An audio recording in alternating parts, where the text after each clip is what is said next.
Salam sejahtera buat kita sekalian. Mari saudara-saudara kita bersaat teduh.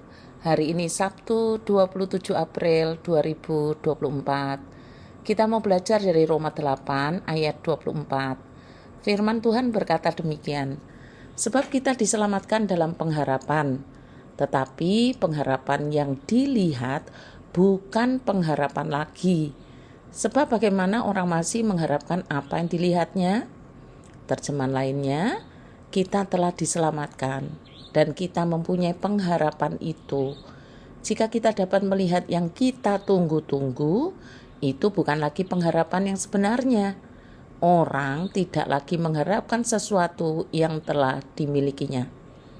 Tentang apa ini?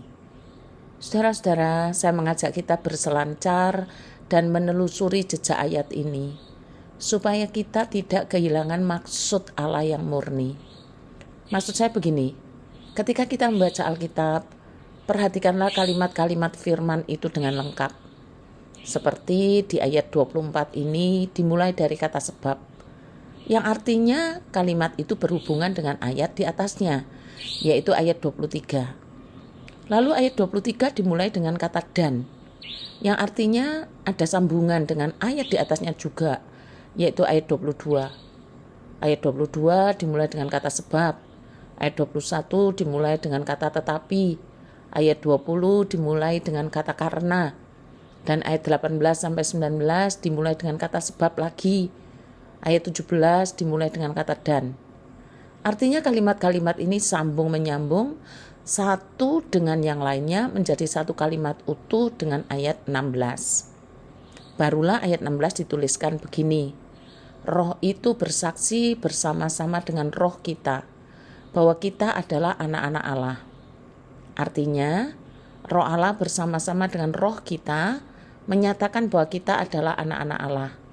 Karena jauh di dalam lubuk hati kita, rohnya yang kudus berbicara kepada kita dan menyatakan bahwa kita benar-benar anak Allah. Dengan apakah roh Allah menyatakan bahwa kita adalah anak-anak Allah? Jawabannya adalah dengan firman. Masih ingatkah kita ajaran yang mengatakan bahwa hanya orang-orang dipimpin roh Allah yang dapat memahami apa yang roh itu kerjakan? Nah, demikianlah ayat ini mengajarkan kepada kita bahwa Roh Kudus yang menyatakan bahwa kita adalah anak-anak Allah melalui firman.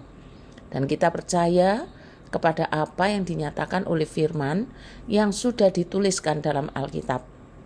Saudara-saudara dan saya yang percaya bahwa apa yang dinyatakan oleh Roh Kudus itu adalah benar, maka status orang percaya di hadapan Allah adalah sebagai anak-anaknya, bukan budak lagi, tetapi anak-anak Allah. Sampai di sini saya berharap kita mengerti. Kita semua yang percaya kepada Tuhan Yesus Kristus disebut sebagai anak-anak Allah. Status kita adalah anak-anak Allah. Firman yang menyatakan itu. Saudara-saudara, apa yang kita pikirkan jika kita sudah menjadi anak-anak Allah? Saya tidak menafikan bahwa cara berpikir kita seperti cara berpikir pada umumnya, di mana orang tua pasti berpikir supaya anak-anaknya hidup enak, berkecukupan, baik-baik, semua ada dan tersedia, tidak mengalami banyak persoalan dan kesulitan, selalu ada karena orang tua yang backup.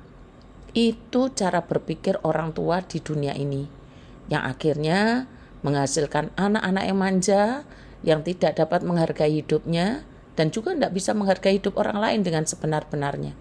Menghasilkan generasi yang rapuh dan rentan. Dan itu kita saksikan untuk generasi yang sekarang.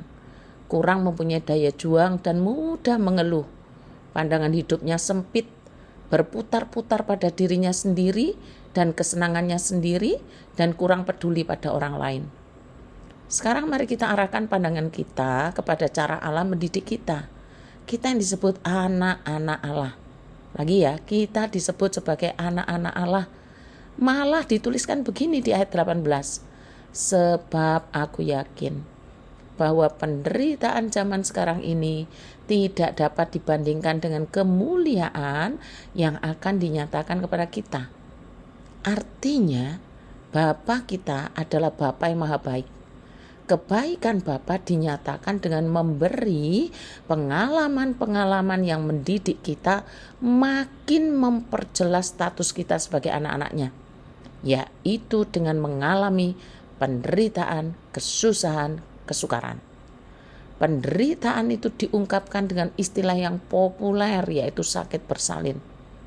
Sebab kita tahu bahwa sampai sekarang segala makhluk sama-sama mengeluh dan sama-sama merasa sakit bersalin. Saudara-saudara, sangat beda ya Allah memperlakukan anak-anaknya dibandingkan dengan orang tua di dunia ini. Tentu kita bertanya, apakah tujuan Allah memberikan kepada anak-anaknya pengalaman penderitaan di dunia ini? Jawabannya yang pertama, penderitaan itu sebagai sarana yang efektif untuk membentuk anak-anak Allah serupa dengan Kristus. Sebab semua orang dipilihnya dari semula, mereka juga ditentukannya dari semula untuk menjadi serupa dengan gambaran anaknya, supaya anaknya itu menjadi sulung di antara banyak saudara. Tujuannya supaya kita dibentuk serupa dengan Kristus.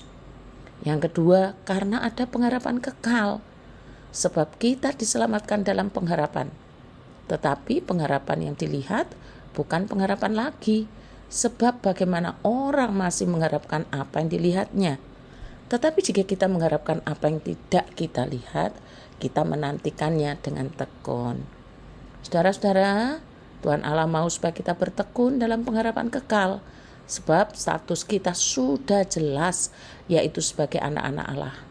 Ingatlah bahwa aku yakin, sebab aku yakin bahwa baik maut maupun hidup, baik malaikat-malaikat maupun pemerintah-pemerintah, baik yang ada sekarang maupun yang akan datang, atau kuasa-kuasa baik yang di atas maupun yang di bawah, ataupun sesuatu makhluk lain, tidak akan dapat memisahkan kita dari kasih Allah yang ada dalam Kristus Yesus Tuhan kita.